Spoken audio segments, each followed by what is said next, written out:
آواز تمہارے تک آ رہی ہے، میرے تک نہیں آ رہی.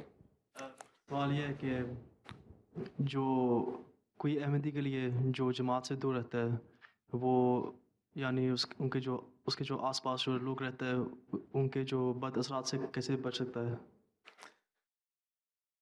احمدی ایک اس ماحول میں رہتے ہوئے بد اثرات سے کس طرح بچ سکتا ہے؟ ماحول کے بد اثرات سے احمدی لوگ رہتا ہے یا کوئی نہیں لوگ رہتا ہے، اس کا سوال نہیں ہے. سارا ماحول ہی بد ہے.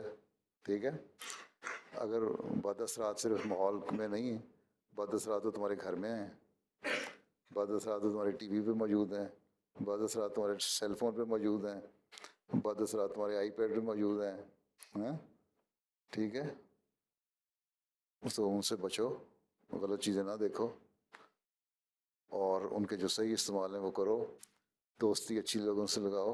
اب یہ جو حضرت مسیح علیہ السلام نے فرمایا تھا ایک سکھ کو کہ تم اپنا جگہ بدلو، دہریت تمہارے اندر آ رہی ہے، تو وہ ماحول کا اثر تھا. اس وقت صرف وہ ماحول تھا.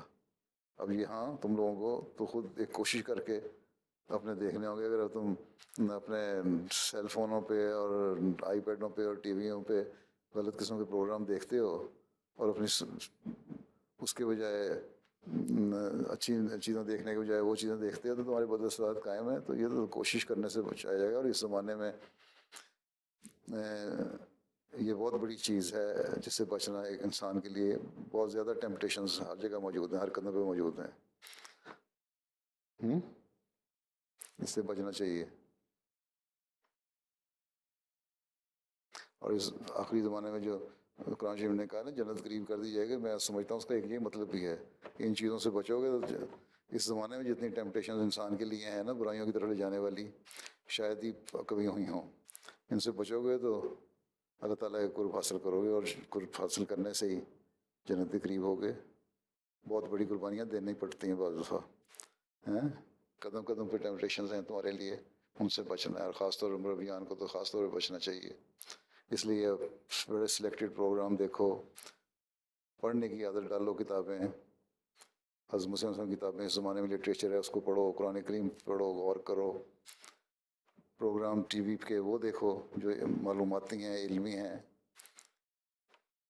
دینی ہیں، اور ہر اس پروگرام سے اعتراض کرو، بچنے کی کوشش کرو جو تمہیں کسی طرح بھی غلط طرف لے جانے والا ہو.